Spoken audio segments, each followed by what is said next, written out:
ଯାହାଙ୍କୁ ପାଇବାକୁ ଇଚ୍ଛା କରି ବ୍ରହ୍ମଚାରୀମାନେ ବ୍ରହ୍ମଚର୍ଯ୍ୟ ଆଚରଣ କରନ୍ତି। ଏହି ବାକ୍ୟର ଅଭିପ୍ରାୟ କ'ଣ?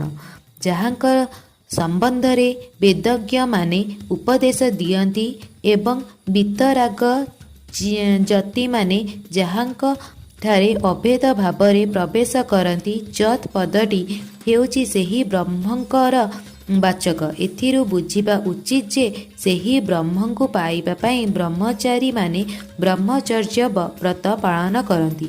ବ୍ରହ୍ମଚର୍ଯ୍ୟର ବାସ୍ତବିକ ଅର୍ଥ ହେଉଛି ବ୍ରହ୍ମରେ ଅଥବା ବ୍ରହ୍ମ ମାର୍ଗରେ ସଞ୍ଚରଣ କରିବା, ଅର୍ଥାତ୍ ଯେଉଁ ସାଧନାମାନଙ୍କ ଦ୍ୱାରା ବ୍ରହ୍ମପ୍ରାପ୍ତି ମାର୍ଗରେ ଅଗ୍ରଗତି କରିହୁଏ ତାହା ଆଚରଣ କରିବା।